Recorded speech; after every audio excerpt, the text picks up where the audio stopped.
Buenas noches, ¿cómo están? Buenas noches, Licen. Buenas noches. ¿Cómo están? ¿Bien? Todo bien, gracias. ¿Recibieron todo el material? Es en plataforma. Sí, Licen. Licen.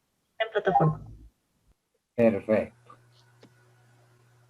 Bueno, hasta que empecemos, un poco les voy a dar les voy a comentar un poco. Tienen el examen final este fin de semana, ¿ya? Y está habilitada para que lo hagan desde el sábado hasta el domingo. Ahí hay unas horas, ¿no? Me imagino que les han avisado. Ya tengan cuidado porque solo una vez que empiecen, tienen un tiempo límite y ese tiempo límite son 45 minutos, ¿ya? Suficiente porque son 20 preguntas, ¿ya? Lo que sí tienen que tener cuidado es que solamente hay una opción. Una vez que la ponen, ya no la pueden corregir, ¿ya? Eso tengan cuidado para que no les pise el tiempo y todo eso, para que tomen sus previsiones, ¿ya? Entonces, el examen va a estar habilitado desde el sábado hasta el domingo. Ahí creo que están las horas, no sé, eso un poquito les van a confirmar. ¿Alguien me preguntaba algo?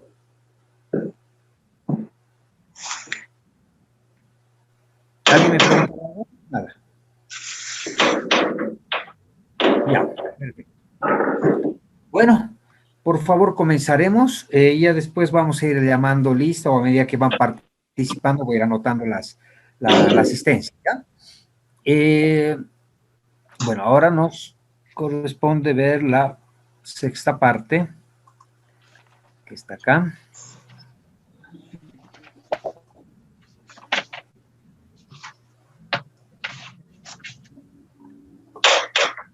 ¿Están viendo lo que estoy compartiendo, por favor? Sí, Perfecto. se ve. Listo. Ya. Sí, se puede ver. Bueno, ¿se acuerdan que en las primeras clases estábamos viendo el tema de las características del derecho comercial en realidad?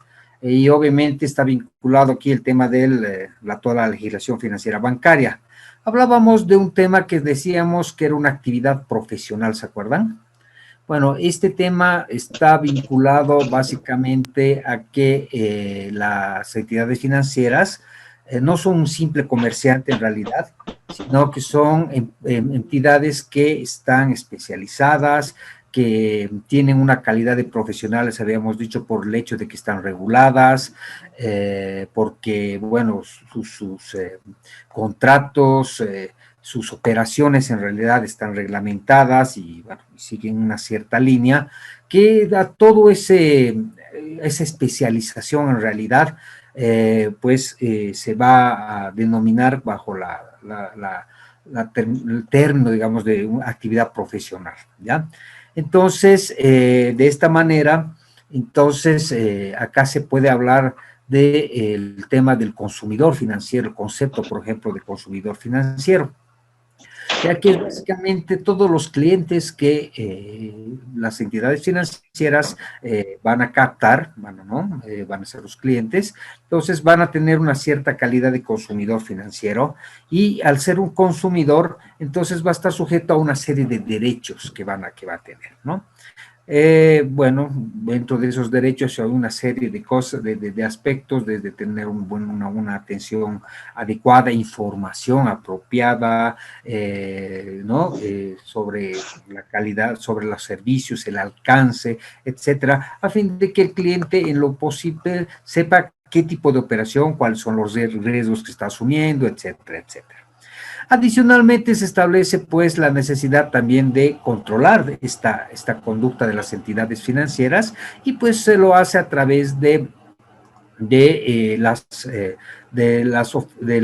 la posibilidad, por ejemplo, de hacer un reclamo, ¿no? Por eso es que se instala una ventanilla SARC, o sea, para hacer los reclamos, en caso de que los clientes, pues no reciban esa atención dentro de los estándares establecidos para las entidades por la autoridad de supervisión del sistema financiero. Entonces, acá empieza una de las tareas de la ASI, de la Autoridad de Supervisión del Sistema Financiero, que es básicamente la parte operativa del Estado, que se va a dedicar exclusivamente a vigilar, a precautelar por varios aspectos del sistema financiero, y dentro de estos va a estar por ejemplo, y vamos a ir viendo otros más, ¿ya? Entonces la ASI establecerá una estructura organizacional, dice, con una unidad especializada de Defensoría del Consumidor Financiero, ¿no? Con dependencia funcional directa del director o director ejecutivo de la supervisión de la ASFI, en realidad. Entonces, ¿cuál es la idea básicamente? Es justamente el de brindar a las personas, al cliente alrededor, al público que va a ser el consumidor financiero, la protección correspondiente a través de esta asesoría y la posibilidad de que se quejen. Un poquito más adelante vamos a ver un poco más de estos derechos del consumidor. Por otro lado, la ASI también a través, o sea, el gobierno, más bien, el Estado, a través de la ASFI, ¿ya? Hace el control y esto a través de la Ley de Servicios Financieros, ojo, ¿ya? Esto antes no estaba a través de ley, la ley de bancos y entidades financieras era muy genérica. En cambio, la Ley de Servicios Financieros, ¿ya? Ha introducido muchos aspectos que antes se los llevaba desde un punto de vista netamente operativo, a través de las circulares, los reglamentos, a través de la recopilación de normas de bancos para bancos y entidades financieras. Pero la nueva ley de servicios financieros, entre comillas, ya muchos de esos aspectos ya los ha pasado a la misma ley, ¿ya? De ahí que ahora muchos temas que ahora están en la ley y antes eran meramente en la parte reglamentaria. Uno de los aspectos, por ejemplo, es el control de tasas, ¿no? De interés, comisiones y otros cobros asignados a carteras mínimas, por ejemplo. Pero esto no lo es para para todos los productos en realidad, sino para ciertos productos puntuales. Cuidados, énfasis, ya estamos refiriendo, por ejemplo, a la cartera productiva, nos estamos refiriendo al crédito de vivienda, ya van a tener una cierta normativa adicional ya a la normal. Porque normalmente la actividad financiera bancaria, ya el tema de las carteras, de los clientes y toda esa parte, se rige por el libre mercado, o sea, eso un poco que los bancos se les da la posibilidad de que elijan a qué segmento quieren dedicarse y bueno, y a desarrollar sus diferentes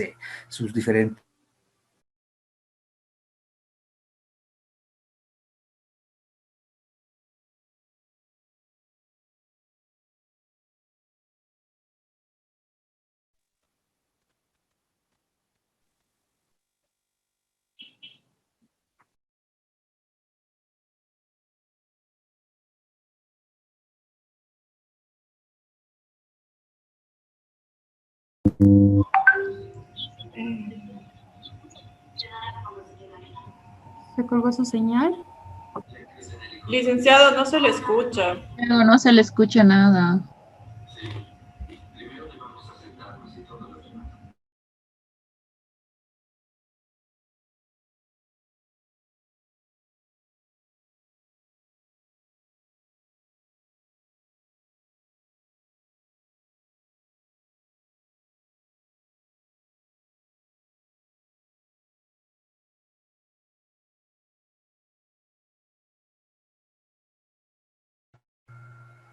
Aló, creo que vamos a estar otra vez con problemas. No sé, es la hora, definitivamente.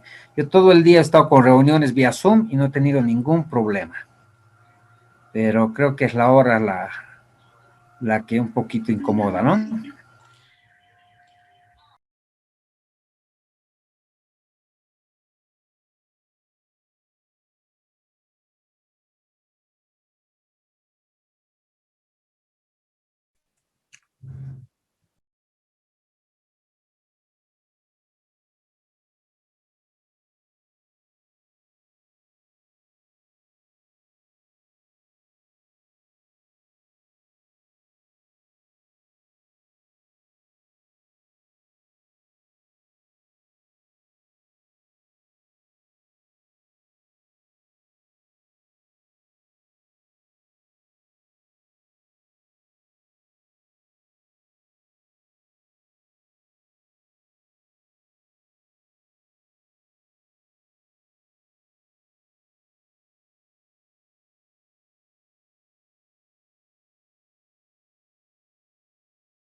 ¿Aló?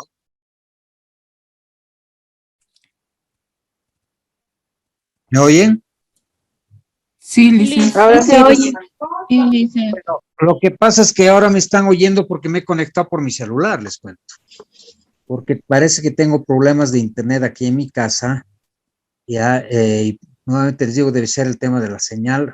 A esta hora baja porque yo todo el día estaba en reunión en Zoom y no tenía problemas. Bueno, mientras se restablece, me van a tener que oír nomás y cuando se restablezca, yo les voy a compartir a través de la computadora, ¿cómo se llama? La presentación, ¿les parece? ¿Ya? Sí, está bien. Listen, gracias. Bueno, mil disculpas por este tema de la tecnología. Yo estoy tratando de conectarme, ahorita no conecta. Cuando conecte yo voy a proyectar. Bueno, les decía entonces que vamos a ir continuando más avanzando, pero voy a hablar solamente. Entonces va a haber ese capítulo que va a haber todos estos aspectos, ¿no? El control de tasas de interés, régimen de comisiones, básicamente para establecer ciertos límites en el cobro de las comisiones, ¿ya? Y principalmente dedicado a que antes, yo no sé si ustedes sabían, pero antes las entidades financieras tenía una plena libertad de hacer un cobro, un poco se apoyaban en el tema del libre mercado, y bueno, pues cobraban lo que querían en el tema de comercios, no había muchos límites. Bueno, a partir de esta norma, en realidad, se ha creado toda una normativa para limitar ciertos cobros abusivos, ¿ya? Sobre aspectos que incluso ni siquiera son servicios, ¿ya? Solo, por ejemplo, les voy a decir que, por ejemplo, hace tiempo atrás, incluso cambiar su cartera, llevar una cartera de un lado al otro, los bancos para evitar eso les cobraban una comisión, ¿ya? De prepago del crédito. De esta manera, pues trataban de que no se las lleven las carteras y todo eso. Entonces, todos esos aspectos, por ejemplo, de alguna manera se han tratado de controlar a través de esta normativa mucho más desarrollada versus la anterior ley, digamos, ¿no? Pero antes, obviamente, todo esto se veía a través de reglamentación interna, ¿no? Después tenemos, por ejemplo, prohibición de cobros adicionales a los que no, por servicios que, o sea, solamente están autorizados a cobrar por servicios que realmente prestan las entidades y siempre y cuando la persona esté de acuerdo con esto. Así que si la persona no estuviera de acuerdo, también puede agarrar y manifestar y decir que no está de acuerdo. Y aquí, bueno, obviamente hay un tema de un aspecto, ¿no? De que, bueno, pues la persona acá, si es que hay un banco que le está cobrando aspectos que no está de acuerdo, pues tiene la libertad de poderse cambiar, ¿no? De entidad financiera. Niveles mínimos de cartera de créditos, ya para ciertos sectores, básicamente priorizados, ya les decía, es el tema de créditos productivos y el tema de vivienda social, alianzas estratégicas, ya mecanismos de protección y control, etcétera. Y todavía no vuelve el internet, ¿pueden creer? A ver, o sea, en realidad sí lo tengo, pero está tan bajo que no conecta. A ver, voy a tratar de volver a conectar. A ver, vamos a ver. Bueno, mientras tanto continuamos nomás.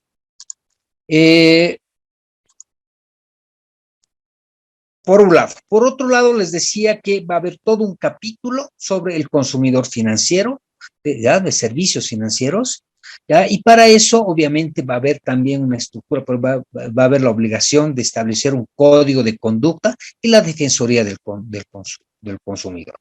¿Qué se refiere a este código de conducta? Son las normas, reglas mínimas que tienen que aplicar y utilizar, obviamente, las entidades financieras a través de su personal en la atención de los clientes, ¿no? Sobre todo más dirigido a un tema de una correcta información, una correcta asesoría, ¿no? Que la persona realmente sepa qué se le está cobrando, por qué se le está cobrando, etcétera, para que tenga, ¿no? un conocimiento más adecuado.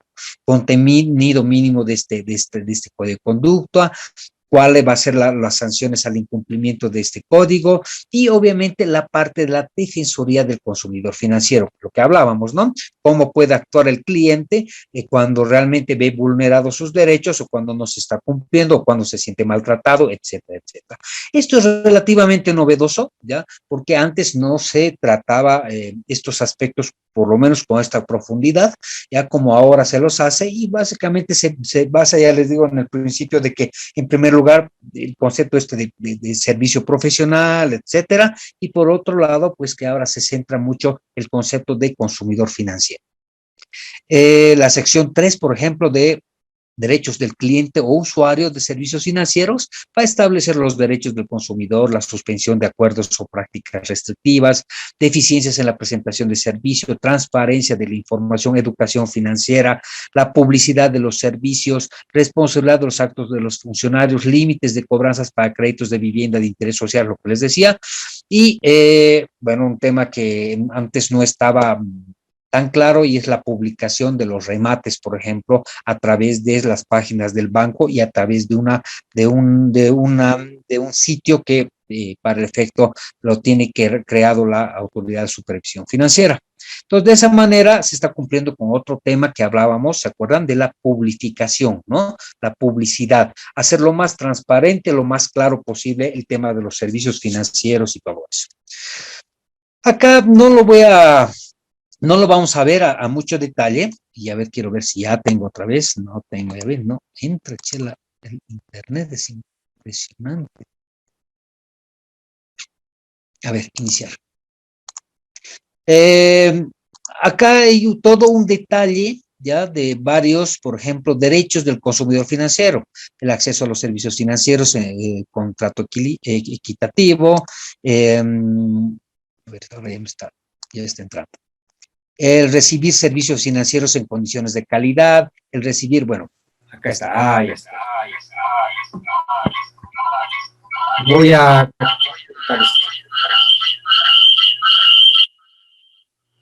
Ya, perdón, es que se está acoplando.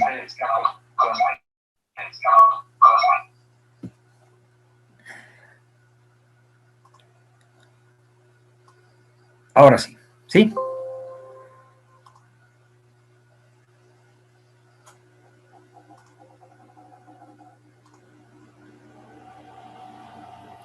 ¿Me oye, no? Sí. Sí, licenciado. Sí, licenciado. Perfecto. Fuerte y claro, Luis. Perfecto, perfecto. Fuerte y claro. Bueno, acá está, como les digo, acá los vamos a mencionar así muy rápidamente, a qué se refiere con estos servicios, derechos del consumidor financiero, acceso a medios y canales de reclamo eficientes, etcétera, etcétera. No los vamos a ver todos, como le digo, y hay más, porque no, obviamente solamente se les ha puesto como ejemplos estos. ¿Ya? Otros aspectos, por ejemplo, que están involucrados en la educación financiera, ¿no? La obligación que tienen los bancos de justamente dar una capacitación, una educación, no más que capacitación, educación a sus clientes. Y por eso han debido ver en sus salas de esperas, en la televisión, en los periódicos a veces o en otros medios, incluso en internet, el Facebook, las entidades financieras van colgando temas para cumplir esta obligación que tienen, que es la parte de la educación financiera. Límites en cobranza de créditos de vivienda social, se han establecido ciertos límites, tasas máximas que se puede cobrar, y bueno, y el tema de la publicación que les decía de los remates. Otro aspecto que también se toca en la ley de servicios financieros en la ley de servicios financieros y que en la anterior ley no estaba muy claro, muy desarrollado, porque en realidad habían aspectos que en ese momento no eran muy claros, era el tema de los conglomerados financieros, ¿ya? Que cuando hablamos de conglomerados financieros, ¿a qué nos estamos refiriendo?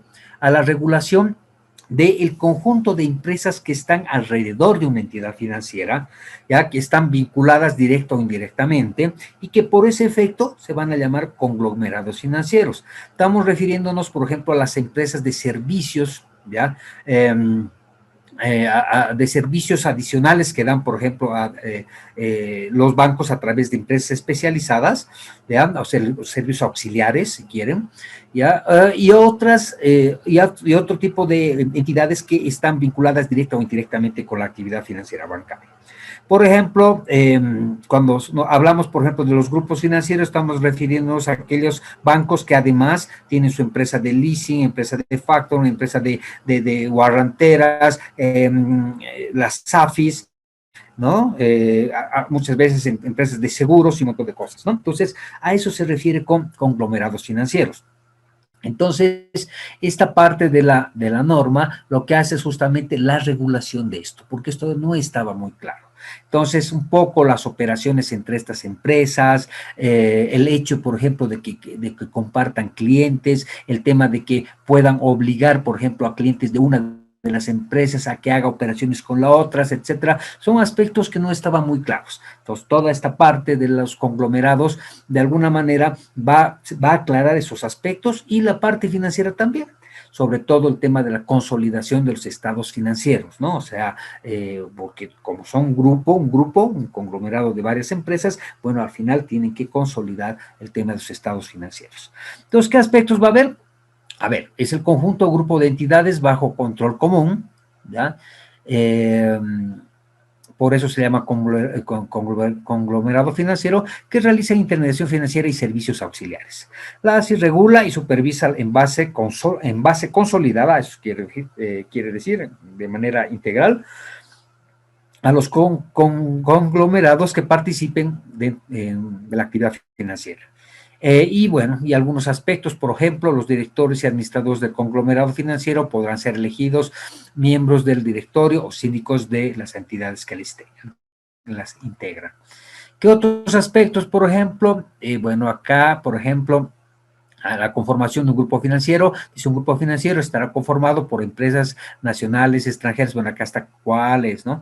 ¿Cómo va a ser la forma de controlar de estos conglomerados financieros? Bueno, acá se habla, por ejemplo, de una empresa que se tiene que crear, que es la empresa controladora de estos grupos financieros, ¿no? Que obviamente va a ser la que se va a encargar de controlar todos estos aspectos. Entonces, dice, por ejemplo, los grupos financieros deberán organizar bajo la dirección y control común de una sociedad controladora autorizada por la ASFI. Entonces, para el efecto, todos estos bancos que además tenían otro tipo de empresas de servicios auxiliares han tenido que crear esta empresa controladora con ese objeto, básicamente, de controlar a todas las empresas para cumplir la normativa referida a los conglomerados. Hace el uso de las denominaciones, etcétera. A ver, ¿qué otros aspectos más son interesantes de esto? Bueno, algunos límites y prohibiciones que tienen, el tema que ya les había comentado, que la supervisión consolidada, o sea, básicamente antes no había esto, entonces cada entidad hacía sus propios estados financieros, algunas reportaban ganancias, otras pérdidas, pero bueno, o sea, no estaba consolidado. Y al ser un grupo financiero y que se dedica que como les digo, comparten clientes muchas veces y además se dedican al mismo sector que es financiero bancario, entonces su actividad debería ser controlada de manera consolidada.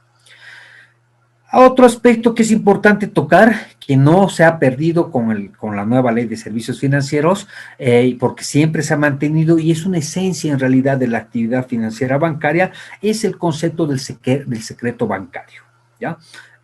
Algunas de las compañeras en alguna de las clases hablaba y le dijimos que íbamos a tocar un poquitito esto del secreto bancario. Pero básicamente para refrescar o para aclarar para los que no saben cuál es el concepto del secreto bancario, y es básicamente que la actividad, justamente las operaciones bancarias de las personas están protegidas por este concepto, ¿ya? Por el tema del secreto bancario. El tema del secreto bancario tiene su deber ser, ¿ya? Es un tema que brinda el derecho a la confidencialidad, brinda seguridad, bueno, tiene varios aspectos por los cuales no se los puede eliminar.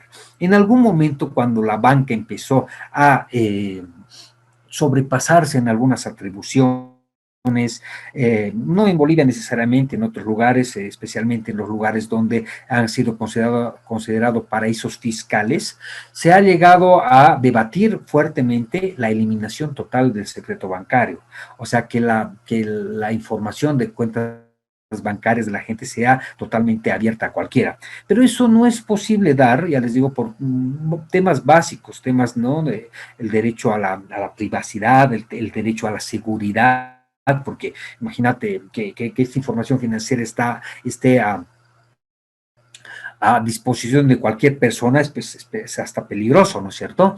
Entonces, no se ha podido eliminar completamente. Hay ciertas restricciones que incluso en países muy abiertos como en Suiza, por ejemplo, Panamá y otros lugares que podríamos, las Islas Caimán, que podríamos, en algún momento, algunas de estas están clasificadas como paraísos fiscales. ¿Por qué? Porque justamente aprovechando el tema del secreto bancario, eran totalmente herméticas y es más, muy permisivas con algunas cosas, y eso obviamente era perjudicial y era utilizado para unos usos ilícitos, digamos, ¿no?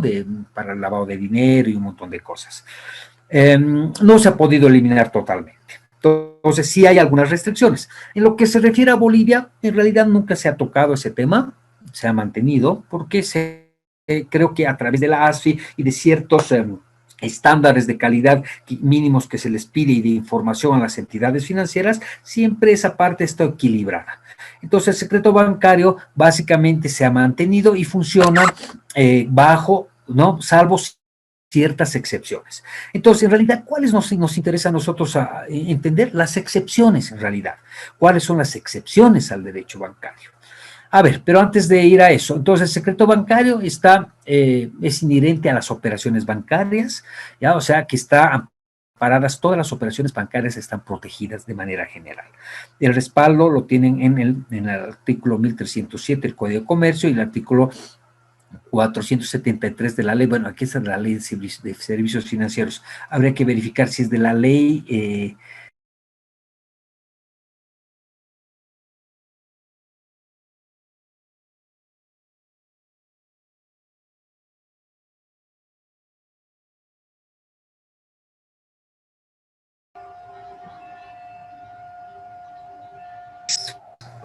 Boicot. Se fue.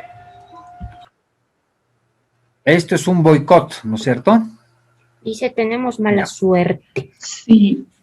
Y les cuento que Es que no todo el queremos día que se está acabe la trabajando clase con usted, doctor.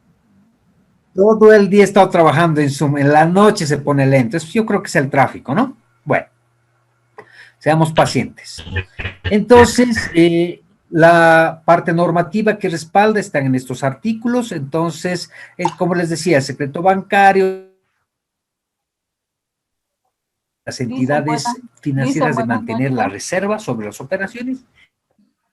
Buenas noches, disculpe que lo interrumpa, Pamela Domínguez le habla. Pamela Domínguez le habla, va a disculpar la interrupción.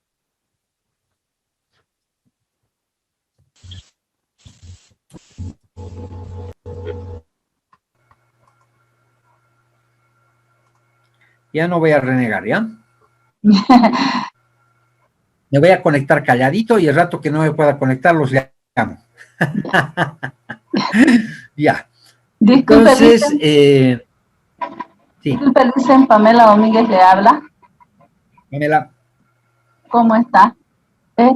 Sobre el tema del secreto bancario, hay una duda que me surge y justamente también A creo que ver, hay una colega o compañera en el chat que está pensando lo mismo que yo. a ver. Yo recuerdo que empezó a ver el tema esto de la unidad de investigación financiera, que ellos eran, Sí, digamos, los que investigaban cuando uno tenía dos cuentas, en qué banco, ellos eran los que investigaban. El secreto bancario para ellos es diferente, es para los clientes nomás el es, secreto bancario. no, lo que pasa es que la unidad de investigaciones financieras es justamente la parte, si quieren, la entidad que se especializa y que está encargada en realidad del control del lavado de dinero, ¿ya? Entonces, para esta, ¿ya? Y para otras entidades justamente va a aplicar las excepciones al secreto bancario, que ahorita lo vamos a ver. Esa es la pregunta, ¿no? Sí, licenciado, exactamente.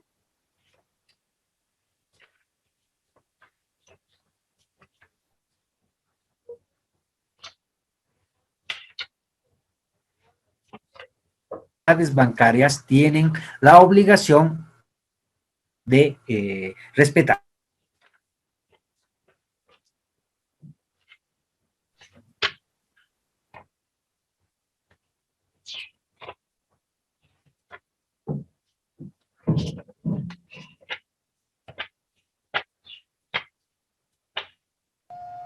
¿Qué es lo que te comentan? Que tu prometida se vino de Rusia. ¿Qué opinas sobre eso? Sí, claro. ¿Alguien lo escucha? No, No, no. no puedo escuchar.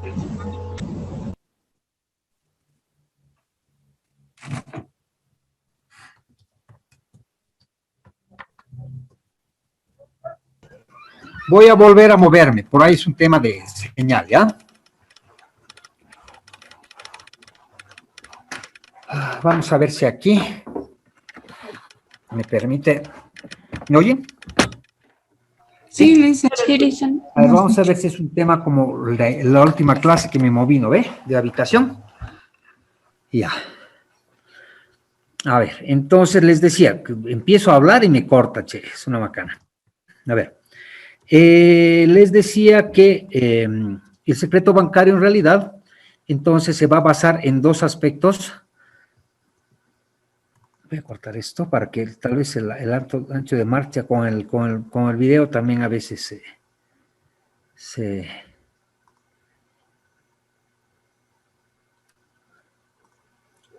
Ya, ahora sí me ven, o ven, digo, la presentación. Sí se ve. Ya. Es decir, que el secreto bancario entonces se va a basar en dos aspectos. Uno, el deber de la entidad financiera a mantener la reserva sobre las operaciones, y la otra, el derecho de los usuarios y clientes a la reserva de su información. Estos son los dos pilares en realidad del secreto bancario, que obviamente está respaldado por estos artículos. ¿Sí? Hasta ahí estamos bien. Pero hay excepciones al derecho bancario, ¿ya? O perdón, al secreto bancario. ¿Y cuáles son esas excepciones? Ahorita las vamos a ver, ¿ya? Las excepciones se refieren a que excepto, ¿ya? Excepto, ¿ya? Para ciertos temas, ¿ya? Primero, perdón. Entonces, ¿cuáles son los alcances del secreto bancario? Bueno, los antecedentes, las operaciones y el origen de la información. O sea, se refiere a todo eso, a los antecedentes de la información financiera, a la operación financiera como tal y al origen de la información. El fundamento natural del secreto bancario está aquí, es un fundamento económico por un lado y por el otro lado hay la naturaleza jurídica en realidad que protege el tema del secreto bancario. Por un lado está obviamente el tema económico, que es la confianza en la solvencia y la rentabilidad que ofrecen las entidades financieras, ¿ya? Y por otro lado, ya el tema jurídico es básicamente por un tema de protección constitucional, inviolabilidad de la información, de papeles, de la confidencialidad, temas de seguridad, no sé, secreto profesional, y tiene un montón de fundamentos por los cuales por eso está vigente el secreto bancario, ¿ya? Sin embargo, como les digo, hay ciertas excepciones al secreto bancario, ¿ya? ¿Qué quiere decir eso? Que este secreto bancario puede ser levantado por ciertos aspectos, ¿ya? ¿Cuál es la justificación? Básicamente, ¿ya?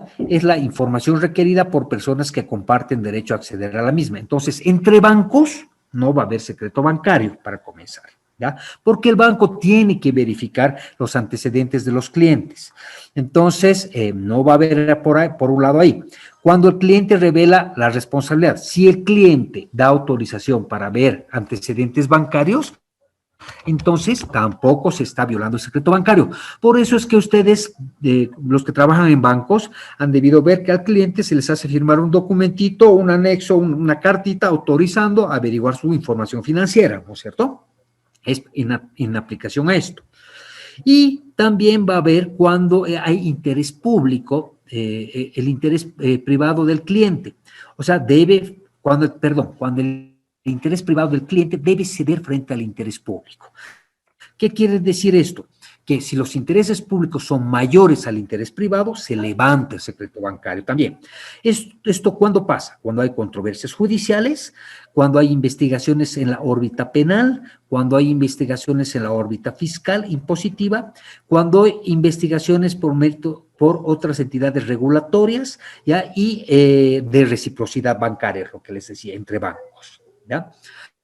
Ahora, entonces, en síntesis, ¿cómo podemos traducir esto?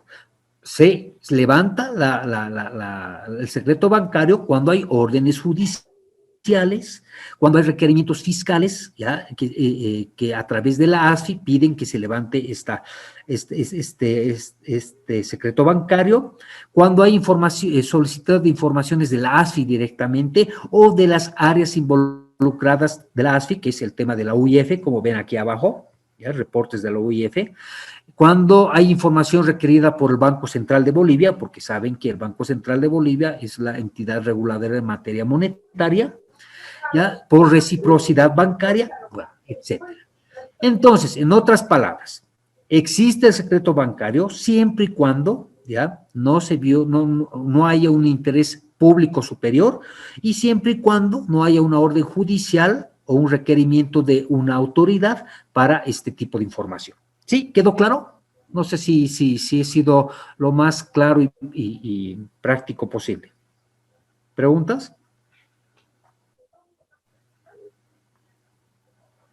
¿Aló? ¿O se han desconectado? ¿Aló? Parece que no hay preguntas. Ah, perfecto, perfecto. Entonces, clarísimo, ¿no? La parte del tema del secreto bancario. Bueno, después, algunas responsabilidades, ¿ya? Referidas justamente principalmente con el tema de los delitos financieros, ¿ya? ¿Qué tipo de responsabilidades hay en la actividad bancaria? Por un lado, va a haber responsabilidades penales, esas van a estar establecidas en el Código Penal. Cuando hablamos de responsabilidad penal, estamos hablando de delitos, por eso es que hemos visto la primera parte, ¿se acuerdan del derecho penal? Cuando se configura un delito, etcétera, etcétera, etcétera. Y hay delitos referidos a la actividad financiera bancaria. Hay temas de lavado de dinero, hay temas, por ejemplo, referidas a las operativas bancarias como el cheque descubierto, el fraude, etcétera. Hay varios delitos, un montón de delitos que hay, ¿ya? Entonces, si nos ponemos a ver cada uno, pues nunca lo terminaríamos. Así que ahí un poquito voy a pedir nuevamente que vayan hurgueteando un poco esa normativa, que en este caso es el Código Penal. Por otro lado, la actividad bancaria también puede ejercer responsabilidad civil. La responsabilidad civil se basa justamente en el Código Civil. Cuando hablamos de responsabilidad civil, estamos hablando de responsabilidad de un daño patrimonial. O sea, ¿qué quiere decir? Que si la actividad financiera provoca un daño en dinero, a eso se refiere. Entonces, por ejemplo, por darles un ejemplo, ¿ya? Una mala asesoría a un cliente sobre algún aspecto podría provocar una pérdida al cliente, sí, y esa pérdida podría ser atribuida al banco, a veces sí, ¿ya? ¿Se acuerdan el ejemplo? A ver, voy a volver a ese ejemplo del cheque, porque es uno de los ejemplos que más hemos dado vueltas, del cheque en el cual la entidad financiera no le decía al cliente que podía recoger parte del dinero, que no tenía los 50,000, todos los fondos, que solamente tenía 40,000, ¿se acuerdan, no ve? Ya. Al no haber asesorado, por un lado, ahí no hay un delito en realidad. Ahí hay una responsabilidad civil del banco a través de su empleado, porque como no le ha asesorado a la persona que retire lo que podía, o no le ha ofrecido, si quieren, la persona se ha ido, no ha protestado su cheque, ha venido otra persona con un cheque de $35,000, lo ha cobrado y le ha dejado solo 5,000 a la persona. Cuando vuelve la persona, una vez que ha averiguado, ya solamente hay 5,000. O sea, ¿le ha causado un daño económico? Sí. ¿Me entiende? A eso se refiere. Si se lograra comprobar, por ejemplo, que la actividad bancaria o la operación bancaria ha provocado algún daño a la persona, entonces el banco, la entidad financiera, podría ser sujeta a un resarcimiento por daños y perjuicios. Por eso se dice que hay también responsabilidad civil.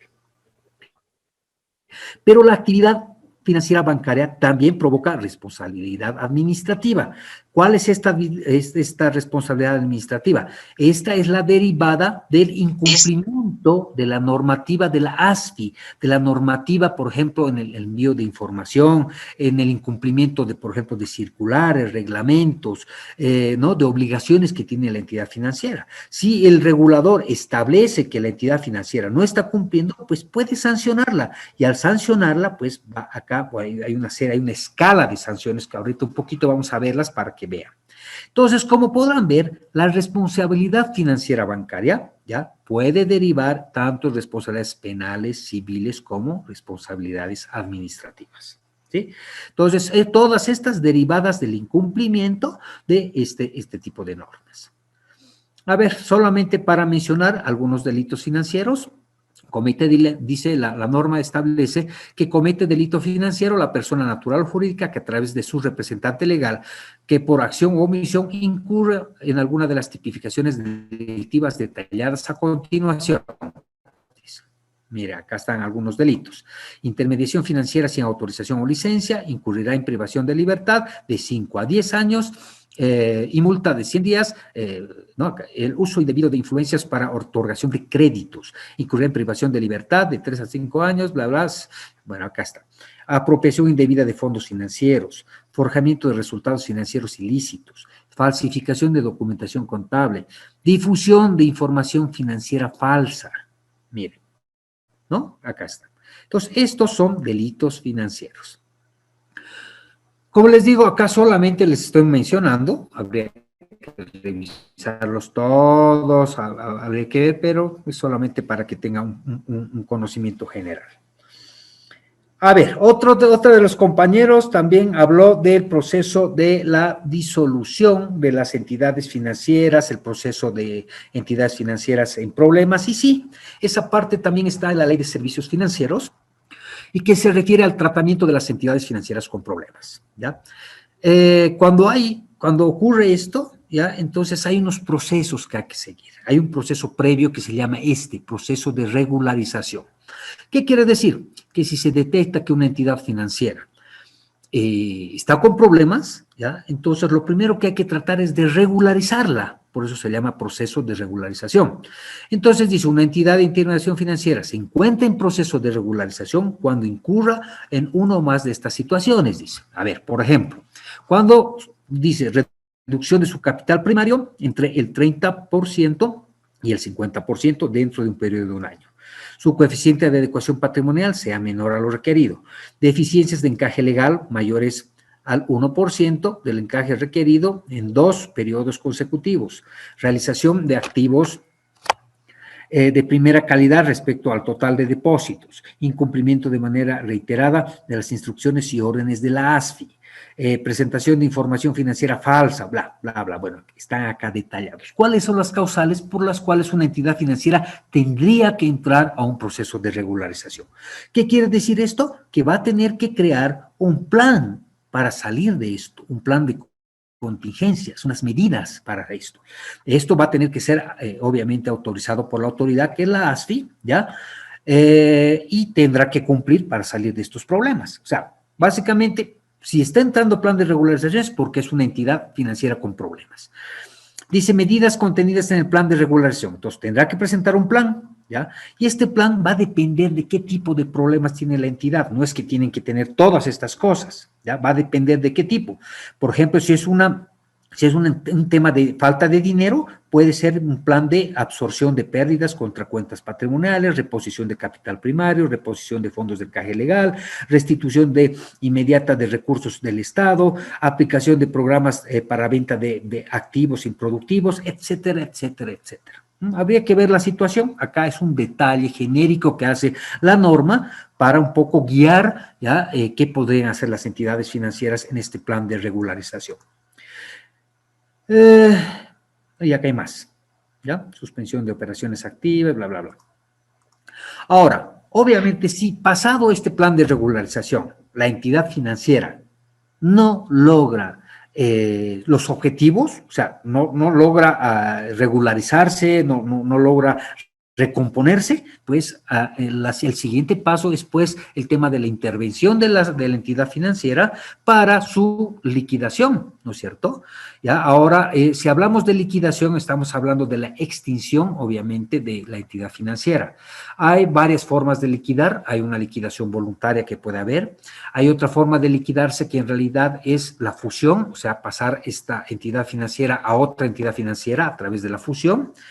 La liquidación o fusión de entidades de intervención financiera del Estado, o sea, ¿no? O sea, básicamente que tendría otro tratamiento, y hay otra forma, por ejemplo, que es la transformación, ¿no? O sea, puede ser que una entidad financiera que era un banco múltiple, por su situación mala, pueda transformarse en un banco pyme, por decirles, ¿no? Que no hay casos, no ha habido casos que en realidad reduzcan, más bien las transformaciones van hacia arriba, van creciendo las entidades financieras, pero digamos que esta entidad ha entrado en una mala situación y tiene que reducirse y al final su capital no le alcanza para ser un banco múltiple y se tiene que volver un banco pyme, digamos, ¿no? O sea, habría que ver el tema. Bueno, una vez que no ha funcionado el tema del plan de regularización y se decide que obviamente se va a proceder a la liquidación de la entidad financiera, hay unos pasos previos que tiene que seguir la entidad financiera y uno de estos es el procedimiento de solución. ¿Qué se refiere al procedimiento de solución? ¿Ya? Son los pasos previos que tiene que hacer la entidad y que básicamente se refieren a hacer una discriminación de las acreencias privilegiadas, sacarlas a un lado, pagarlas en primera instancia, para dejar todas las otras acreencias de segundo orden y tercer orden, ya hasta que se liquide el banco. ¿Ya? Entonces, el procedimiento de solución es básicamente excluir las obligaciones privilegiadas de primero y segundo orden, excluir los activos de la entidad intervenida con importes equivalentes a obligaciones privilegiadas de primero y segundo orden, instruir al interventor para formalizar la transferencia de estas obligaciones a otras entidades para que ellas cumplan las obligaciones. Ya, en otras palabras, es un procedimiento por el cual lo primero que se va a hacer es devolver el dinero a los que tienen acreencias privilegiadas. A ver, vamos a ver, creo que están acá. Obligaciones privilegiadas. De primer orden son los depósitos del sector privado, ¿ya? Tanto en cuenta corriente, a la vista y caja de ahorro y a plazo fijo, excluidas operaciones con intermediarios financieros. Después están los mandatos en efectivo, ¿ya? Porque los mandatos normalmente es igual, gente es plato que no corresponde a la entidad financiera, por eso es su mandato, ya, incluyendo prepagos de comercio exterior, recaudaciones y retenciones y depósitos judiciales. Las de segundo orden son los depósitos del sector público, obligaciones con el Banco Central de Bolivia, obligaciones con entidades del exterior, obligaciones con entidades fiscales del Estado y entidades financieras con participación mayoritaria del Estado, y después vienen las obligaciones tributarias. Pasadas estas, ya las otras obligaciones son básicamente las que quedan al último y que tienen que esperar a la cola, digamos, que se vendan todos los bienes para que se les devuelva. Una vez que se ha pasado el proceso de solución, lo que corresponde es ya liquidar la entidad financiera, ya, una vez que se ha pasado todo eso, ya, y esta liquidación que puede tomar muchos años, ya, que es básicamente la realización, la venta de los activos y todo eso y devolución de los fondos, ya, lo tienen que hacer a través de un fideicomiso que se va a encargar básicamente de liquidar todos los bienes y devolver hasta lo más que se pueda, ¿no es cierto? Se supone que los activos deberían alcanzar para devolver todos. Si hubiera un remanente para los accionistas, ya, obviamente se les puede devolver, pero bueno, si es una entidad en quiebra o con problemas, lo más probable es que no haya un remanente, ¿no? Y eso es. Bueno, de entidades financieras, creo que es todo. Esto ¿están viendo esto de la séptima parte? ¿Sí? ¿Aló? ¿Estamos? ¿No estamos? La diapositiva 24. La sexta Eso todavía seguimos sigue. en la sexta parte. Ya. Vamos a dejar de compartir esta. Esperen un segundito. Vamos a compartir ahora estas. Licenciado, una consulta. Claro. Cuando una entidad financiera codifica a alguno de sus trabajadores por alguna malversación, digamos así, o algún daño económico a la entidad, ¿dónde este sale codificado? En Ahí la está. central de riesgos. O sea, a ver, ya sé, la boletineada me estás hablando, ¿no ves? El reporte, ¿no? Por alguno de los empleados que haya robado, alguna cosa así, ¿no es cierto? Exacto. Sí, ahí en la central se reporta la ASFI, la central de riesgos de la ASFI, ahí lo reporta. Es para que otras entidades financieras pues sepan y no contraten a esa persona, ¿no? Ok, Para eso. gracias. Bueno, a ver, vamos a comenzar un poquito esta parte, que es, miren, les va a ser muy, muy fácil la parte introductoria de que vamos a hablar ahora del mercado de valores. Miren, lo vamos a hacer bien rápido esto, porque en realidad el programa dice que tengo que darles algo del mercado de valores, como entenderán, esto es legislación bancaria, ¿ya? Entonces, no debería entrar aquí la parte de mercado de valores, pero aquí les voy a dar un pantallazo, yo verbalmente, muy general, pero la lámina les da, las láminas, que son 40 y tantos láminas, les va a dar eso es para que ustedes lo tengan, les va a dar un pantallazo mucho más amplio, ¿ya? O sea que no se preocupen si no logramos verlas todas las láminas.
Aló, aló, otra vez. Se escucha. Se me ha desconectado, ahora sí se me fue la batería. Ya, estoy conectando. Denme 2 minutitos para que me vuelva a conectar, ¿ya? 2 minutos. Sí. Ok.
¿Aló?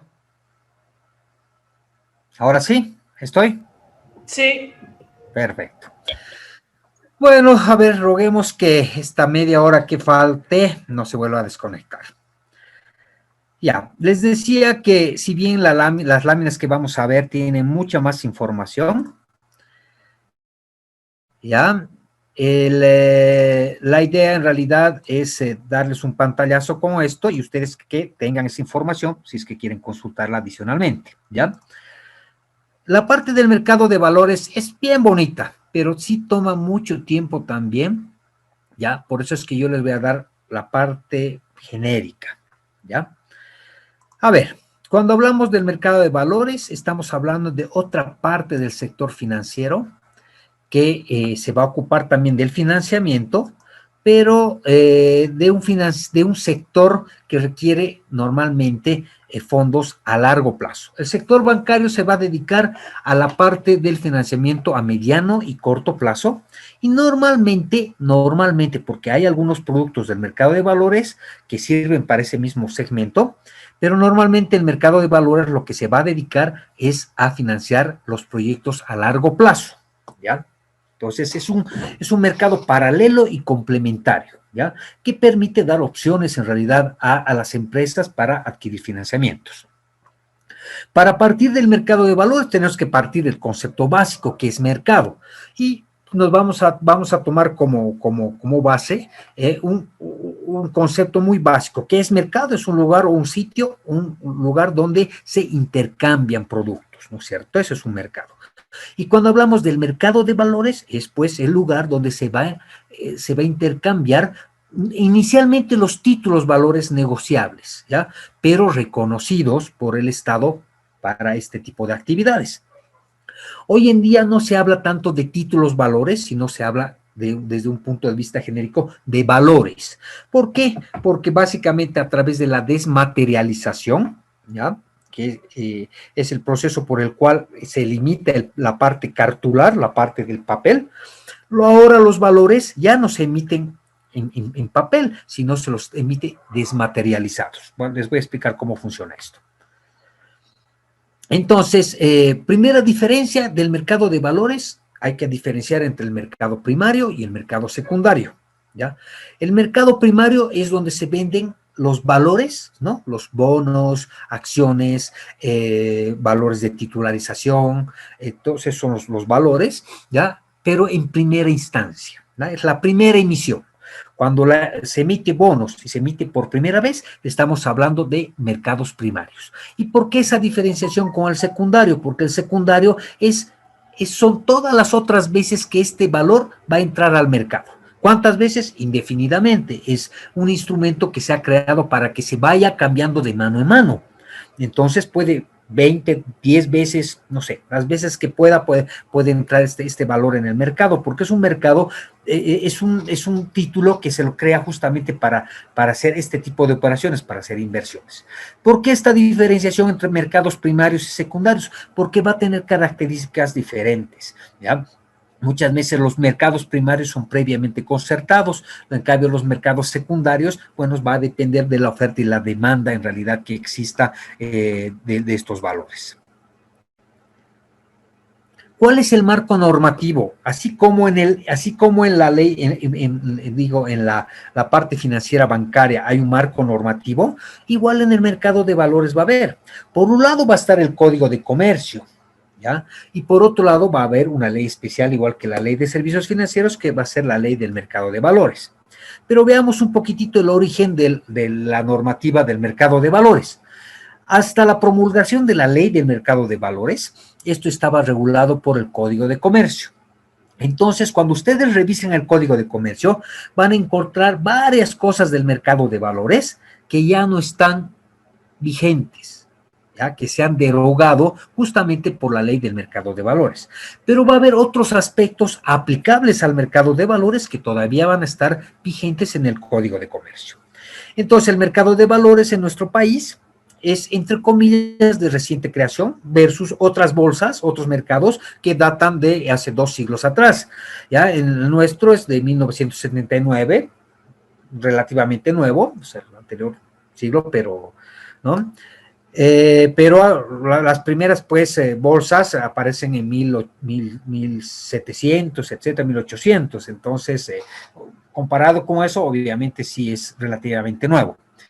Posteriormente, a través de la, ¿cómo se llama? De la ley 1695, acá hay un 9 de más, ¿ya? Básicamente se promulga la ley del mercado de valores, con lo que se puede decir que es cuando comienza a desarrollarse este mercado como tal.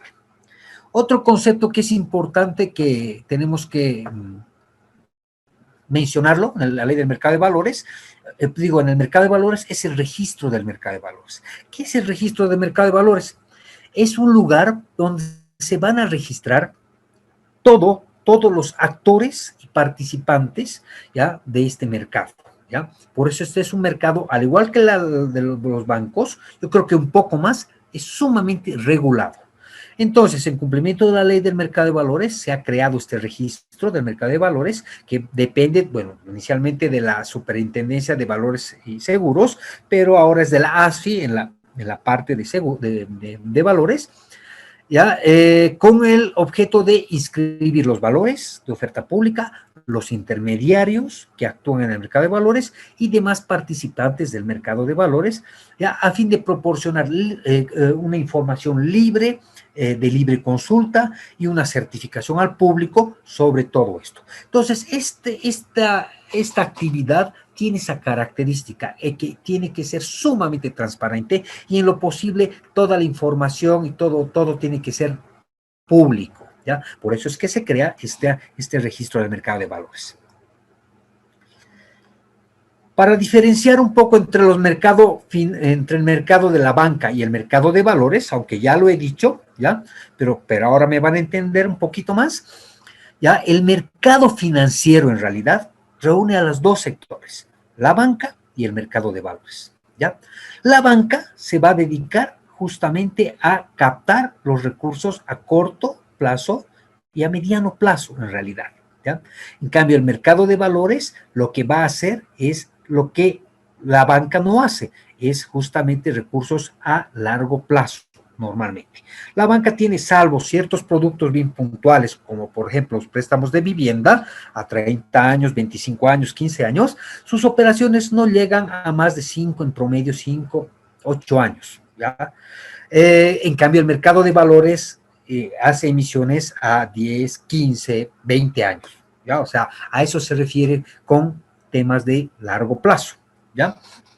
Porque esa es la característica. Entonces van a ser mercados, si quieren, paralelos, simultáneos, ¿ya? Entonces, si la banca puede atender algunas cosas, lo va a hacer. Si no lo puede hacer el mercado de valores. Pero hay una que otra operación del mercado de valores que ahora se ha creado incluso para competir con la banca. Hay, por ejemplo, los pagares bursátiles o, por ejemplo, el tema de los reportos, por ejemplo, que son instrumentos que se lo utilizan a través del mercado de valores que sirven para financiar a corto plazo, por periodos cortos. Entonces, ese es un producto interesante también que de alguna manera compite con la banca, ¿no? Pero siempre con valores, ¿no? Valores del mercado de valores. Esto un poco era la explicación del tema de la banca y bueno, se dice que la banca lo que te da es un financiamiento indirecto. ¿Por qué? Porque de por medio hay un intermediario. ¿Quién es el intermediario? El banco. Entonces, los oferentes de recursos, ¿ya?, que son los ahorristas, depositan al banco, ¿ya?, y los demandantes se prestan del banco. ¿Quién es el intermediario? El banco. ¿Ya? Entonces, pero entre esto y esto, ¿ya?, el banco le paga una tasa al oferente, al ahorrista, de 1%, por darles un ejemplo, y presta sus préstamos al 7%. La diferencia, que es el 6, sería el spread, lo que gana el banco, ¿no? Ese es en realidad el negocio de los bancos, ¿ya? Por eso se dice que este es un negocio indirecto de captación y de intermediación financiera. En cambio, en el tema del mercado de valores, ¿ya?, hay ese intermediario, pero no gana eso. ¿Por qué? Porque es otro tipo de intermediario, es un intermediario asesor, en realidad, ¿ya? No es un intermediario financiero como tal. En realidad, sí también hay una parte mediadora, ¿ya? Y ese es el mercado de valores, pero no gana un spread, como verán acá, ¿ya? No es como el banco que gana un spread. Entonces, ¿por qué se dice que es un financiamiento directo? Porque no hay esta parte de la intermediación que muerde un pedazo del spread, ¿ya? Entonces, por eso los recursos además tienen otras tasas, otros rendimientos. Por eso muchas veces es mejor ir al mercado de valores porque sale más ventajoso que ir a un banco, ¿ya? Económicamente hablando. Entonces, en este caso, ¿cómo funciona? También hay oferentes de recursos, ¿ya? Que en este caso no son ahorristas, se llaman inversionistas. A diferencia de los ahorristas, los inversionistas son platas de excedentes que normalmente, ¿ya? No les va a causar ningún apuro y por eso es que pueden invertirlos a mucho tiempo, a largo plazo. En cambio, el ahorrista puede ser una persona que por ahí requiere su dinero al día siguiente, ¿no? O sea, en este caso, normalmente el inversionista sabe que si va a invertir, por lo menos son por 6 meses, 1 año o más años. O sea, tiene esa idea, ¿no? Entonces, es dinero que no va a necesitar inmediatamente. Por otro lado, tenemos los demandantes, ya que son las empresas que requieren esos fondos, pero requieren fondos a largo plazo. O sea, quieren fondos de personas que no quieran su plata ese rato, en otras palabras. ¿Sí? ¿Ya? Entonces, como verán, igual hay la oferta y la demanda. ¿Ya? Hay intermediarios, estos se llaman agencias de bolsa, pero ya les digo, son intermediarios asesores. Sí cobran algo, pero porque es un mercado especializado, porque alguien tiene que hacer estas operaciones especializadas. No todas las personas saben de valores, no todas las personas saben de riesgos. Entonces, para esto hay especialistas. Y en realidad este intermediario es más un intermediario asesor, más que alguien que gana por la intermediación como tal, ¿ya? Ambos se van a unir en un lugar que se llama el mercado. Entonces, por un lado va a haber el oferente que tiene plata, por otro lado va a haber el demandante que va a emitir los valores, van a ir al mercado de valores y acá se va a hacer la transacción, ¿no? Y cada uno va a ganar. Pero como las condiciones son diferentes, por ejemplo, este oferente va a recibir, en vez de 1% por ahorrista, va a recibir 4%, porque es un valor que es a largo plazo, etcétera, tiene otro riesgo. El demandante solamente va a pagar 5 versus 7 de la banca, u 8, no sé cuánto le estaba cobrando, ¿ya?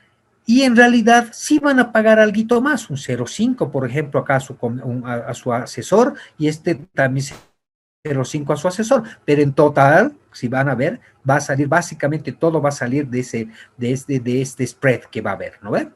En todo caso. Le sigue saliendo mucho más a cuenta el ir al mercado de valores. O sea, en términos muy generales, les he explicado cómo funciona, ¿ya? Bueno, concepto de mercado ya hemos visto, esto es otra definición, está repetida con esa lámina. Vamos a otro concepto que es básico en todo esto, valor. Les decía que antes se hablaba de títulos valores, porque así dice el Código de Comercio, porque en realidad este mercado funcionaba con títulos valores. ¿Cuáles son los títulos valores del mercado de valores? Bueno, principalmente son los bonos, pueden ser las acciones, ya vamos a ver ahorita, están detallados más abajo en las láminas. Pueden ser valores de titularización, pueden ser letras, pero bursátiles, ¿ya? Pueden ser pagarés bursátiles también, vamos a ver, son valores, ¿no? Títulos valores. Y antes se decía título valor y así dice el Código de Comercio porque una de las características de este instrumento era que era un papel, por eso se hablaba de título. Bueno, hoy en día el concepto ha mutado, ha migrado a un concepto únicamente de valor, porque ahora estos valores pueden ser desmaterializados, con lo que ya no hay el papel. Entonces ya el término título valor como que queda obsoleto. Entonces ahora se habla de valor. De hecho, nuestra ley de mercado de valores no habla de títulos valores, ya habla de valores, ¿no? Definición, entonces, valor es un instrumento financiero necesario para legitimar, el derecho literal y autónomo consignado en el mismo. Comprende su acepción documentaria, eso quiere decir que todavía hay algunos que es en papel, ¿no? Así como su representación en anotación en cuenta, eso quiere decir desmaterializado, ¿ya? Ahora ustedes dirán, bueno, yo me voy al código y veo cuáles son los títulos valores, ok, ya, son títulos valores, los que dice el Código de Comercio, perfecto, eso es correcto. Pero no todos los títulos valores o los valores son para el mercado de valores. ¿ya? Por eso la ley del mercado de valores da esa definición y básicamente ya define cuáles son los valores básicos del mercado de valores, ¿ya? Y le va a dar una clasificación. Entonces dice, comprenderán su acepción documentaria, así como su representación en la anotación en cuenta, se entienden por valor los títulos valores, ¿ya? Normados por el Código de Comercio, ¿ok? Los valores emitidos por el Estado boliviano y sus entidades, perfecto. Aquellos instrumentos de transacción en el mercado de valores que cumplan con las siguientes condiciones, que sean creados y emitidos de conformidad al reglamento específico, que identifique el beneficiario de los recursos obtenidos, que su oferta pública sea autorizada por la Superintendencia de Valores, o en este caso la ASFI ahora, que que representen la existencia de una obligación efectiva asumida por el emisor. Entonces, ya el concepto se complica un poco. Ok, son valores, se acepta lo del Código de Comercio, pero además tienen que cumplir todos estos requisitos para que puedan transarse en el mercado de valores. Veamos una clasificación. A ver, no sé si hasta aquí hay alguna pregunta, algo, perdón.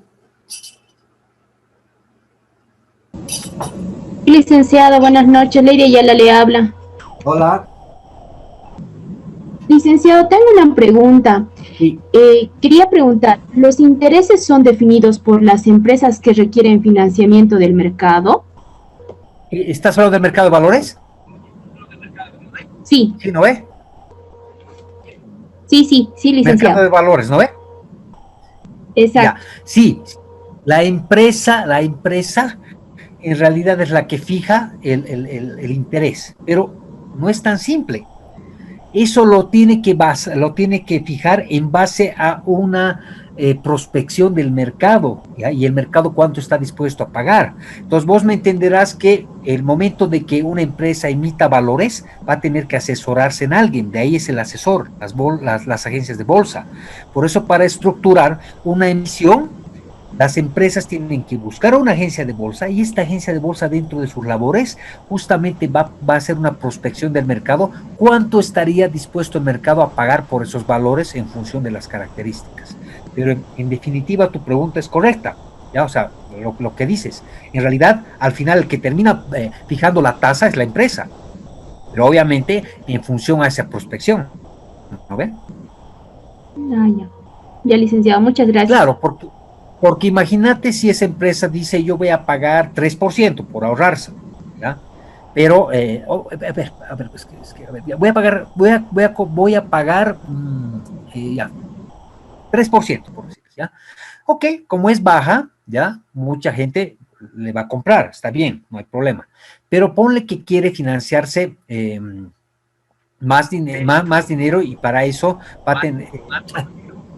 ponle que... A ver, para no confundirlos, vamos a llegar a ese punto. Y el momento que hablemos de eso, vamos a ver cómo funciona esa parte de fijar la tasa, ¿ya? Perdón. Mejor no los confundo. Muy bien, licenciado. ¿Sí? ¿Alguien más? Sí, le habla Jenny Mamani. Jenny, ¿cómo estás? Buenas noches. Tengo una consulta. Estaba viendo que en el mercado de la bolsa de valores están ingresados también los DPFs. Sí. En este caso, el DPF puede ser vendido a varias personas, puede pasar de persona en persona o solamente una vez se puede vender en este caso. No, las veces que quiera la puedes ir vendiendo. Ah, ya. No, Ya, muchas gracias. No hay restricción. Ya, gracias. Claro, si es que hay este DPF no está obviamente grabado, nada, ¿no? Puedes ir pasando. Aquí. Vamos a ver ahorita. A ver, ¿qué tipos de valores hay? Hay los valores de participación, los valores de contenido crediticio, aquí están los DPFs por si acaso, ¿ya? Y los representativos de mercaderías, ¿ya? Entonces, ¿cuál de estos va al mercado de valores? Normalmente los dos primeros. Los representativos de mercadería muy rara vez, o por lo menos nosotros no tenemos ese mercado, ¿ya? Porque, ojo, también nuestro mercado no está muy desarrollado. Por ejemplo, tampoco tenemos, por ejemplo, la bolsa de productos, ¿no? En otros lugares se comercia con productos futuros, por ejemplo, de cosechas, arroz, maíz, etcétera. Nosotros no tenemos eso y no lo vamos a tocar ahorita porque es muy bonito aprender cómo funciona en otros lugares, pero si no lo tenemos no va a ser nada práctico para ustedes, ¿no ven? Entonces ni lo tocaremos eso. Otra cosa que no tenemos es el mercado de valores de participación. Aquí, ¿quiénes entran? Las acciones. ¿Ya? Supuestamente hay, pero muy poco, no como en otros países, no hay este mercado, porque nuestro mercado no está desarrollado para que las empresas vendan sus acciones a través de la bolsa.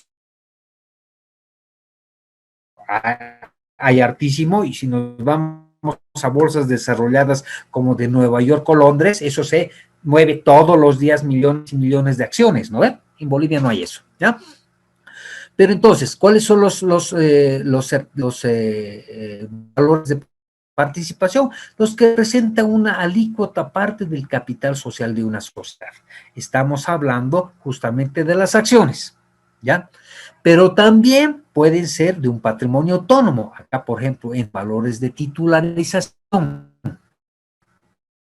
¿ya? Sí, los valores de titularización, ¿ya? Que son un patrimonio autónomo, después tenemos los valores de contenido crediticio, son los que representan obligación de pago para el emisor o una alícuota parte de un crédito colectivo. Aquí entran los DPFs y los bonos corporativos. Y los valores representativos de mercadería, aquí son otro tipo de valores como los warrants, los bonos de prenda, etcétera, que no hay un mercado para esto, por ejemplo, pero son parte de los valores. Otra clasificación, por ejemplo, de los valores es por el rendimiento que da. Hay valores de renta variable, hay valores de renta fija y hay instrumentos mixtos. A ver, ¿cómo es ese tema? Las de renta variable es los que en su fórmula, ¿ya?, te establecen un mecanismo de que varíe esa renta. Por decirles, pueden utilizar un indicador. Pueden utilizar el indicador de la LIBOR, por ejemplo, la UFB, no sé, un indicador que varíe, ¿no es cierto? Entonces, obviamente el valor va a pagar, ¿no?, un rendimiento semestral, si quieren. Normalmente ese es el periodo de pagos de los rendimientos de los valores semestrales, salvo, por ejemplo, el tema de un DPF que es anual, ¿no es cierto? ¿Ya? Y hay otros valores que pueden también tener otro tipo de ciclos, ¿ya? Pero normalmente es semestral y anual, ¿no es cierto? Pero acá, por ejemplo, si es variable, va a estar en función de la tasa, como es del indicador que han utilizado. Si va a ser la LIBOR, que es un indicador internacional, puede ser, por ejemplo, lo que les decía, la UFB, ¿ya? O la TRE, o sea, no sé, ¿no?, algún indicador con variabilidad. Entonces, al momento de pagar, habrá que verificar cómo está la LIBOR o la UFB y se va a pagar ese valor. Hay otros instrumentos de renta fija que directamente dicen el 2%, 3%, 4%, bueno, ya está fijo, no hay problema. Y hay otros indicadores, otros valores que tienen indicadores mixtos. Puede decir una tasa fija más, por ejemplo, la LIBOR, una tasa fija del 1 más la LIBOR, de 1 más tal cosa. Entonces, podría ser una forma mixta, digamos, de pago de la rentabilidad. Otros conceptos del mercado de valores es la oferta pública, ¿ya? Para que un valor pueda ser negociado en el mercado de valores, tiene que ser un instrumento que se pueda ofrecer públicamente, por eso se habla de la oferta pública. ¿Qué es la oferta pública? Es la invitación o propuesta dirigida al público en general, a sectores específicos, ¿ya?, o a sectores específicos para realizar para realizar una comunicación sobre la posibilidad de que se emita valores al mercado, ¿ya? Entonces, esta oferta pública en realidad se la hace a través de recintos especiales. Para eso tenemos la bolsa de valores, ¿no? Nosotros tenemos nuestra bolsa, la Bolsa Boliviana de Valores. ¿Se acuerdan que hablamos del registro del mercado de valores? Bueno, entonces, el valor que se quiera ofertar públicamente, previamente tiene que estar inscrito en el registro del mercado de valores, así como su emisor y la persona que quiera ir a participar de esto también tiene que estar registrado. ¿Eso qué quiere decir? Que los agentes de bolsa, las personas que participan del mercado de valores tienen que estar registrados en el mercado de valores. ¿sí? Por eso es que es un mercado regulado.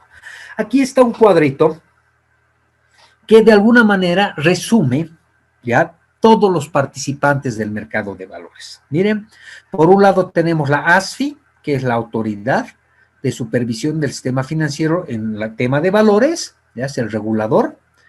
Por otro lado tenemos la Bolsa Boliviana de Valores, ya que es el recinto, el lugar donde se van a hacer las transacciones, es el mercado en realidad prácticamente, el lugar físico donde se hacen las operaciones. Tenemos los operadores de rueda, ya que obviamente dependen de la bolsa, o sea, que son los que van a hacer. Tenemos las agencias de bolsa, que son varias, pero acá solamente en el gráfico está mostrando una por cada, ¿qué les puedo decir? Por cada tipo de cliente, si quieren, ¿no? Por un lado tenemos los emisores que necesitan plata, porque son deficitarios en liquidez, estos requieren dinero, entonces tienen que emitir valores. Estas pueden ser personas jurídicas o patrimonios autónomos que a través de su agencia de bolsa ya van a ir al mercado de valores. Por otro lado tenemos los excedentarios de liquidez, o sea, la gente que quiere invertir, la gente que tiene plata en exceso. Pueden ser personas privadas, pero normalmente son instituciones, ¿no? Inversionistas, ya sean individuales, institucionales, las AFPs, las SAFIs, las compañías de seguro. Estas son, por ejemplo, inversionistas institucionales. Pero puede haber personas naturales como nosotros, si tuviéramos plata, que podríamos querer ir al mercado de valores, seríamos inversionistas individuales.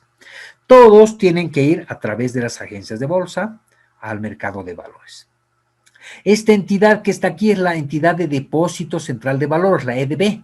¿Se acuerdan que hemos dicho que los valores ahora son desmaterializados? Bueno, esta es la entidad que se va a encargar de desmaterializarlos. A través de un sistema, en realidad, lo que se hace es un registro, o sea, un papel, un título valor, se lo vuelve un registro contable. Esa es la desmaterialización. De esa manera desaparece el tema cartular, ¿ya? Pero sigue apareciendo el registro en realidad del valor y todos los datos. Por eso se habla de un valor desmaterializado. Y se lo hace a través de esta entidad de depósito de valores. Por otro lado, hay otros actores, por ejemplo, tenemos las entidades calificadoras de riesgo que van a emitir un criterio sobre el valor que se emita, un criterio, una calificación que se llama, que va a permitir a los inversionistas tener un indicio de cómo está el mercado, cómo está la empresa, etcétera, etcétera, en función de eso, pero no es una recomendación, es una valoración solamente que lo hace para que tomen en cuenta a tiempo de invertir los inversionistas, ¿ya? Bueno, las sociedades de titularización, por ejemplo, que son justamente los que emiten valores, son los patrimonios autónomos, que es otro actor. Bueno, y hay otros actores, por ejemplo, bueno, acá están las SAFIs, ¿no? Y otras entidades que podían participar. Este cuadrito es bien interesante porque realmente resume a todos los actores del mercado de valores.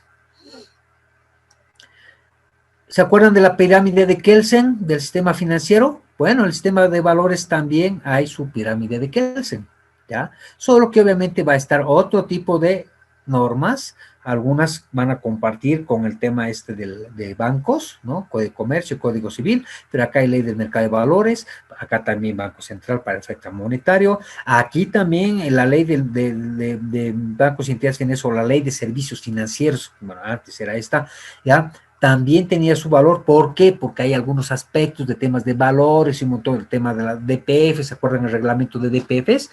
Habla de la desmaterialización y un montón de cosas, entonces, en lo referido a esas cosas, va a ser normativa del mercado de valores. Tenemos otras leyes especiales que han normado, por ejemplo, sectores, la ley de reactivación económica, la ley de procedimiento administrativo. Por ejemplo, la ley de reactivación económica lo que ha hecho, por ejemplo, es normar toda la parte de titularización, poner exenciones para que ese producto se vaya desarrollando, y así una serie de cosas. Normas emitidas por la ASFI, ya igual, ¿no? Tiene sus manuales, procedimientos, reglamentos, ¿no? Normas y otras leyes especiales, condiciones generales de contratación, usos y costumbres, etcétera. Esta es la pirámide de que ya me la entienden bien, porque hemos visto en otras cosas, ¿no? Pero para el sistema de valores. Ahora, la ley de mercado de valores, a ver qué hora tenemos. Estamos al filo. Bueno, como les decía, nunca teníamos que terminar esta parte, pero avancemos unas 2 láminas más y ya abrimos algunas preguntas. Ya, la ley de mercado de valores regula entonces a las entidades que participan, que son agencias de bolsa, la Bolsa Boliviana de Valores, la Bolsa de Productos, que ya les digo acá no funciona, las SAFIs, Sociedades Administradoras, Fondos de Inversión, la EDB, y que es que hace anotaciones en cuenta, las calificadoras de riesgos, las sociedades de titularización. Regula las funciones y atribuciones de la ASFI, ¿no? Estamos hablando de la ley de mercado de valores. Va a dar los lineamientos generales, básicamente del mercado, introduce los nuevos productos, ¿cómo se llaman? Nuevas conceptos del mercado de valores, crea nuevas instituciones como la titularización, las SAFIs, etcétera, que no había antes, no había en el Código de Comercio, o sea, básicamente participantes, no había la EDB, no había, por ejemplo, bueno, varias entidades que no existían antes con la anterior normativa. ¿Cuál es el objeto de esta ley? Básicamente regular y promover el mercado de valores, pero de manera organizada, integrada, eficaz y transparente. ¿Ya? Ese es el objetivo de esta norma. Ámbito de aplicación, obviamente el mercado bursátil y extrabursátil, la oferta pública e intervención de valores, las entidades que participan del mercado de valores, ya incluida la misma ASFI, porque hay una parte igual en la parte normativa de la ASFI, sus atribuciones, igualito que para la banca puede establecer sanciones, inspecciones y todo eso a todos sus regulados, ¿no? Y las personas y actividades que actúan en el mercado de valores. Bueno, les decía que hay otras normas, la ley de reactivación económica, por ejemplo, ve aspectos relacionados con las agencias de bolsa, aspectos relacionados con fondos de inversión, relacionados con la titularización, y se incluye la bolsa de productos acá en esta norma. La ley de procedimiento administrativo regula las actuaciones de la actividad administrativa de la ASFI, ya en la parte esta, por ejemplo, del establecimiento de sanciones y de infracciones, ¿no? Bueno, y obviamente el reglamento de la ley de procedimiento administrativo. Hay otras normativas, no las vamos a ver todas, acá un poco solamente para que sepan. Por ejemplo, acá esta norma es una resolución administrativa emitida por la Superintendencia de Pensiones, Valores y Seguros, el 2004, referido, por ejemplo, a la normativa para fondos de inversión y sus sociedades administradoras. Acá está el contenido, requisitos, constitución, para cómo se pueden crear estas sociedades, la información, los comités de información, garantías, etcétera. Acá les estoy pasando los datos de la normativa, si quieren profundizar, obviamente lo pueden hacer. Y así hay otras más que acá en las láminas posteriores voy mencionando: manual de prospectos de fondos de inversión, funciones del regulador de valores, la regulación que abarca la supervisión, atribuciones de la ASFI valores, acá está, muy parecidas a la ASFI en la parte de bancos, ya, bueno, el tema del procedimiento sancionador, lo mismo hay en la parte de bancos, ya, su procedimiento sancionador y todo eso, tipos de sanciones. Bueno, y así, el registro del mercado de valores, nuevamente esto, bueno, acá ya un poquito más cómo funcionan las bolsas, qué funciones tienen, su definición, ¿no? Mucha información de la mesa, ¿no? Que no nos alcanza ya para ver, pero yo prefiero darles, ya, para que por lo menos en su tiempo libre las vayan dando una revisada. En el examen va a haber 1 o 2 o 3 preguntas referidas a esto, pero es toda la parte que hemos visto, por si acaso. Hay cositas que hacemos de profundidad que no las hemos visto, no les voy a preguntar, pero sí estos aspectos que hemos hablado ahora. Bueno, con esto habríamos dado ese pantallazo bien genérico a la parte del mercado de valores. Como les digo, como verán, nuestras clases han sido medio maratónicas, ¿no ve? Pero ni aún así hemos logrado abarcar todo lo que podría ser la legislación financiera bancaria, pero creo que por lo menos les he dado los indicios básicos y sobre todo les he dado las herramientas, ¿no? Para que ustedes en todo caso puedan puedan saber dónde buscar algunas cosas, que esa es un poco la idea, ¿no? Ubicarlos dentro de la parte normativa general de la parte financiera bancaria, de las operaciones bancarias y un poquito del mercado de valores. Bueno, no sé si tienen algunas preguntas. Tal vez, bueno, yo sé que habría muchísimo, ¿no? Pero a ver, no sé, si quieren podemos absorber algunas cosas antes de cerrar esta última clase. Dicen, buenas noches, Jessica le habla. Una Jessy, consultita. espérame, dame 2 segundos, Jessiquita. De una vez tomaré algún tema de participación más, ¿ya?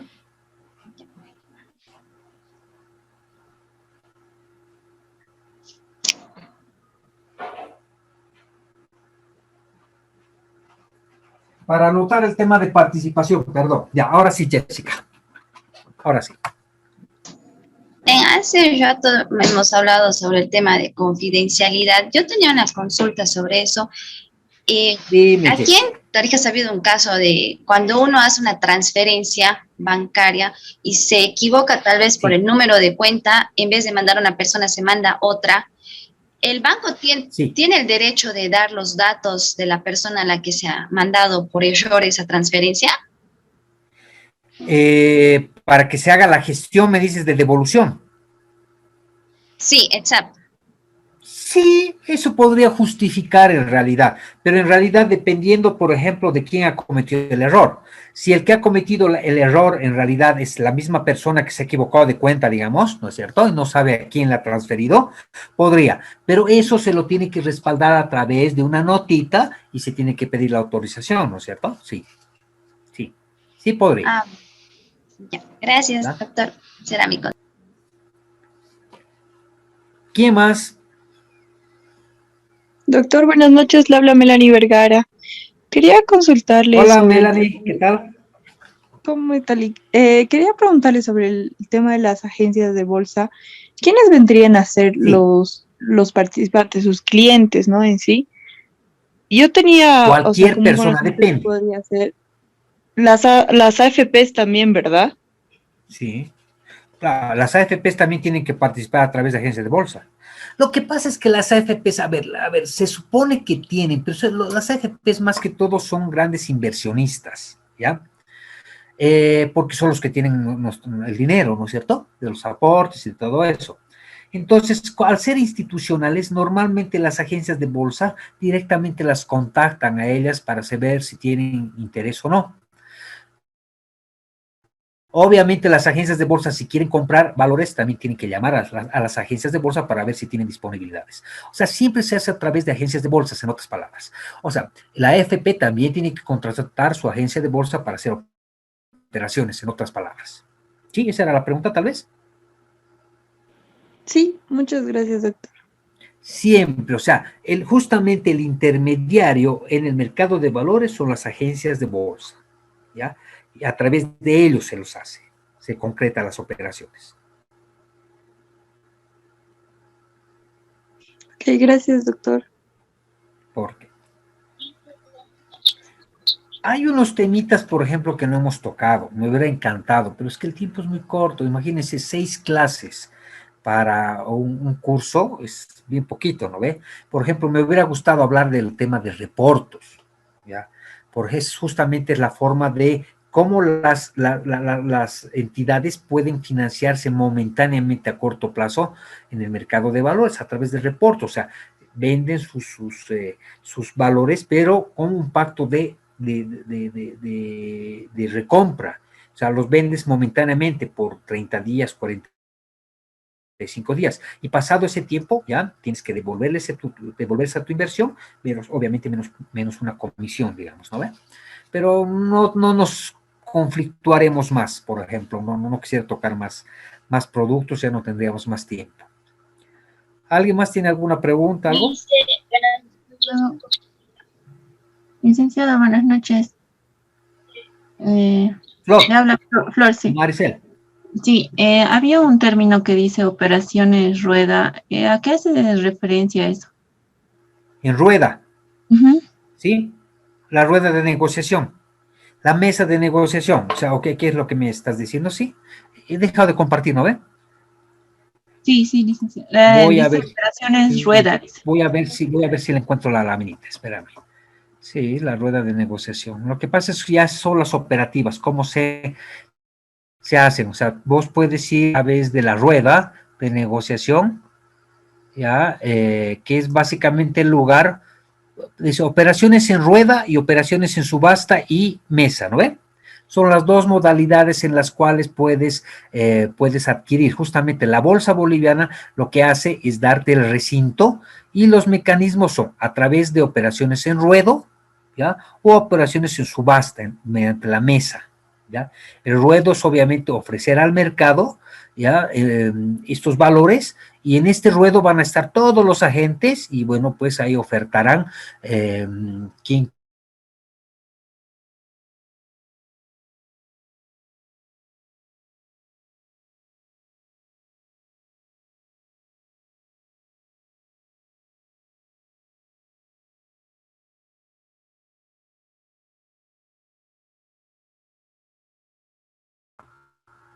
¿Me has oído o no? Sí, una parte, le dice la última, ya no. ¿Nada? Ya no Nada, más, ¿sí? entonces, ya. A ver, que te decía que en la lámina justamente que está de los participantes del mercado, te dice el Bolsa Boliviana de Valores, ¿no es cierto? Que es el lugar o recinto donde se hacen las operaciones. Pero ¿a través de qué mecanismos? Tiene dos mecanismos la bolsa, ¿ya? Las operaciones en ruedo o rueda, ¿ya? Y las operaciones en subasta y mesa, ¿ya? El ruedo es en realidad la reunión, ¿ya? Donde van a estar justamente las agencias que tienen valores para vender o que quieren comprar. Entonces, las agencias que quieran vender lo van a poner en el ruedo y las agencias.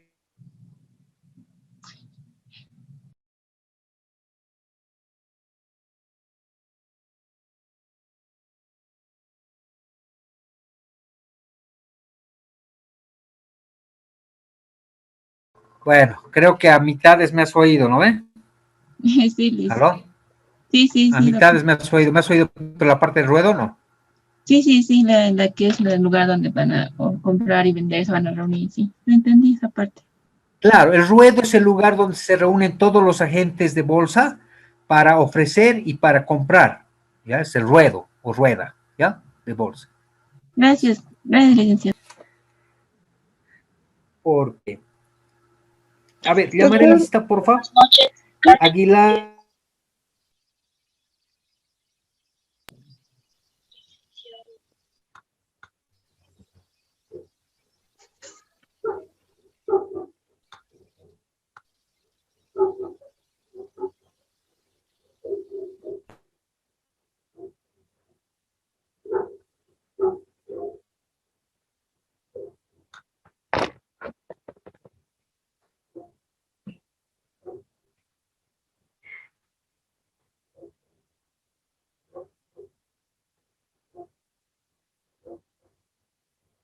Bueno, no me quedó otra que conectarme otra vez por celular. Dice una consultita. Otra vez está el internet. ¿Me oyen? ¿Sí? ¿Aló? ¿Aló? Dile. Ya. Gabriel.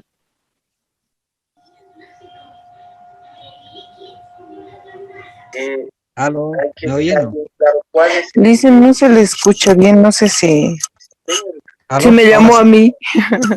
Es que se le entrecorta, entonces algunos Puedes sí les volver a llamar, escucho lista, lo que licenciado. llama y algunos no. A ver, voy a volver a empezar. Es que no estoy llamando a todos, solo los que me faltan, ¿ya? Aguilar Milenca, sí está, ¿no ve? Sí, estoy aquí, dice. Gabriel Arroyo. Presente. Hola, Gabriel. ¿Cómo está, licenciado? David. Sí estaba, ¿no ve? Después, Giovanna Cabrera. Presente, licenciado. Perfecto. Silvina. Presente, Lisa. Perfecto. Camacho Miriam. Presente. Natalia. Presente, Lice. Perfecto. Mariela. Presente, Lice. Súper, súper. Karen. Karen Presente, Ibáñez. Lice. Presente. Súper. Miriam Laura. Presente, Olivia Laura, licenciado. Olivia. Ah, perfecto, Olivia. Jenny. Ahí está Jenny. Presente. Maribel Pérez. Presente. Súper. Marianela. Marianela, no la veo. Presente, Lice. Estoy aquí. Soy ¿Me ves? Ahora sí, ya te vi. A ver. Salvatierra, Julie. Presente, Lice. Super. Gilmar, Alex. Presente, Licen. Super. Adela Vélez. Presente. Verástegui Ronnie. Presente, doctor. Maricel Yucra. Presente, licenciado. Perfecto. Y Melito, Guido Zavala. Presente, Licen. Listo, ya está. La lista ya está completa. A ver, ¿quieren algo más? A ver, ¿alguien quiere comentar algo más? Sí, le hice una pregunta, no la puedo escuchar muy bien. ¿Quién me está hablando? Yesenia, Lice. Lidia ya me llamó a la quería lista. saber si me ha llamado Lisa, perdón. Sí, ya te, a ver, ¿quién, Yesenia, qué apellidas? Tan cara, Lice. Sí, ya estás. Es que a medida que entraban ya les estaba poniendo asistencia, no se preocupe. A las que no he llamado ya están con asistencia. ¿Ya? Sí, estás también. Muchas gracias. Dice Carmen Calizaya. También. A las que Dice no he que ya llamado salió una ya les he consulta. puesto asistencia por si acaso. ¿Ya? Ya, listo. Ok. Bueno, ahora de preguntas, ¿hay algo más? ¿O lo dejamos ahí? Dice en el chat, dice Vanessa Zulema, no me llamó, dice Vanessa Zulema Arequipa. Porque ya le he anotado, he dicho otra vez. A los que no he llamado es que ya les he puesto asistencia. ¿Ya? A medida que estaban entrando, yo les estaba poniendo la asistencia, por si acaso. ¿Ya? ¿Preguntas? ¿Alguien tiene alguna pregunta? A ver, de preguntas. Lo que les voy a recomendar es una revisadita a las láminas. Están bastante didácticas. ¿Aló? Dice, ¿se escucha? Yo escucho muy bien. ¿Ustedes? Entrecortado, dice, yo tenía una consulta, pero creo que A ver, voy a irme a otro lado. Espérame, como ya estoy con celular nomás, ya no hay problema, ¿ya? Espérenme un ratito. A ver, ¿cuál es la pregunta? dice, quería consultarle sobre el sujeto bancario. ¿Qué papel tendría en caso de custodia de préstamo, en caso de que una pareja solicite el crédito y después ya se divorcia? ¿Qué papel debe tener el sujeto bancario? ¿A quién tendría que devolverse el documento de custodia? ¿Me creerás que no te he oído nada? A ver, ¿puedes volver a repetir? ¿Qué papel cumple en el secreto bancario cuando hay un préstamo de documentos en custodia y la pareja que ha solicitado el crédito se separa? ¿Quién tendría que devolver ese documento? Ya. A ver, yo te cuento que tú, o sea, lo que me estás diciendo no lo oigo. ¿Alguno de los compañeros le ha oído? ¿Me puedes repetir? No se escucha. No, Lisa, se escucha. Doctor, lo que la compañera consulta es en caso de que se adquiera un préstamo bancario con documentos en custodia y en el proceso crediticio se separa la pareja, ¿quién seguiría pagando la deuda y cómo se haría con el tema de los papeles? Ujú. Ya, son dos preguntas entonces, ya. A ver, en el tema de la garantía con documentos, nuevamente yo les digo, no es una garantía realmente, ¿ya? Yo me imagino que esa garantía la tendrían que dar a la entidad financiera, que tendría que tener en custodia, digamos, esa documentación. El notario lo único que tendría que hacer probablemente es hacer un checklist de qué documentos le está dejando, ¿ya? O en el banco, probablemente el banco tenga que hacer una lista, un checklist y hacerle firmar como una recepción, alguna cosa así. Pero el notario, la verdad, no tendría ningún papel en ese tipo de garantías, si se dan cuenta, porque es documentos en custodia únicamente, ¿ya? Para mí, la verdad, ese no es una garantía en realidad, ¿ya? Pero bueno, la han implementado como esas garantías para los créditos productivos y bueno, pues no sé si servirá de algo, es más una presión de tipo moral en realidad. Esa es la primera pregunta, ¿sí? ¿Correcto? ¿Sí? Ya. Ahora, la segunda pregunta, ¿ya? Si un préstamo la saca una pareja, por ejemplo, y se divorcian, ¿ya? Si los dos han suscrito, obviamente, pues ambos son responsables, ¿no? Normalmente los documentos redactan que la responsabilidad es solidaria y mancomunada. ¿Qué quiere decir eso, solidaria y mancomunada? Que ambos responden por toda la obligación de manera igualitaria, ¿ya? Eso es normalmente. Entonces, habría que ver cómo está redactado el documento, ¿ya? Pero los bancos normalmente piden justamente que cuando son casados, la esposa más firme los documentos de préstamo, ¿no es cierto? Y en caso de separación, ambos son responsables de la misma manera, ¿ya? De manera solidaria y mancomunada. Normalmente así se redactan los documentos. ¿He respondido la pregunta? ¿Las dos? ¿Aló? Sí, listo, gracias. Ok. Una más, porque acá podemos quedarnos hasta el domingo. Una pregunta. ¿Aló, aló? Listen. Sí. Listen. Te oigo. Listen, una consulta le habla. Hola, Guido. ¿Qué tal? Listen, Guido le habla, no sé si me escucha. Yo te oigo, Guido, te oigo. Listen, entonces, perdón. No sé si me podría aclarar un poquito, Listen, no lo he entendido muy bien el tema, podría aclarar un poquito, Listen. ¿Cuál? Los valores desmaterializados.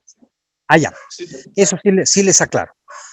A ver, los títulos valores normalmente eran cartulares. Les voy a explicar en un DPF, que es lo más fácil, ya que es fácil de entender. Un DPF te daban un papelito, depósito a plazo fijo, ¿no es cierto? Un papel te daban. Por eso se llamaba título valor, ¿ya?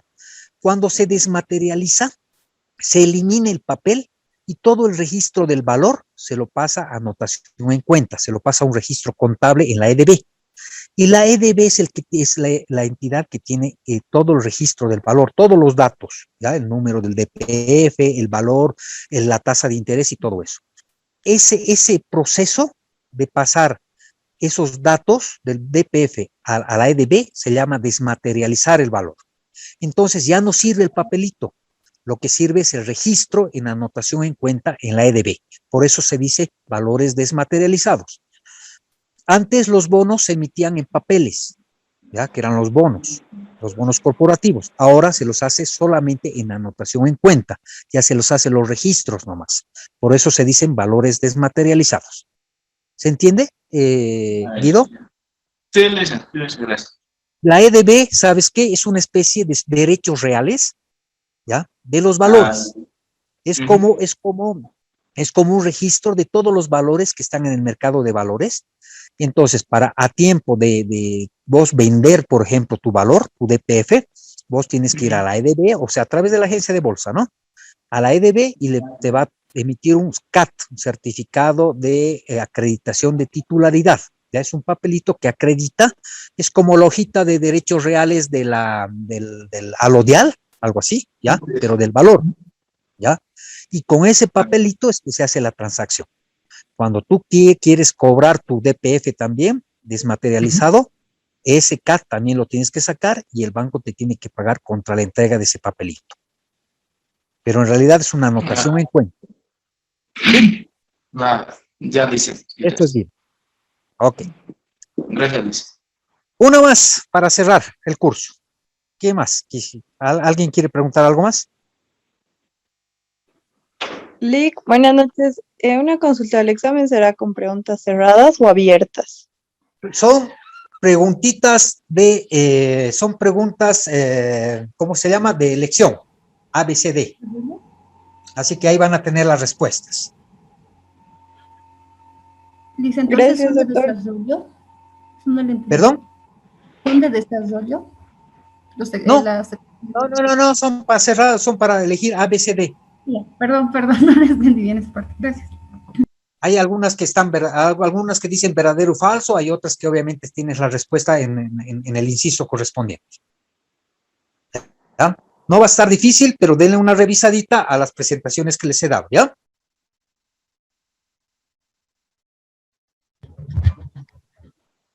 Ok, muchachos, ha sido un gusto, hemos terminado por teléfono, pero bueno, como entenderán, es muy amplio todo esto. Yo espero que este pantallazo muy general les haya servido, ¿ya? Y éxitos en el curso, pues en su diplomado.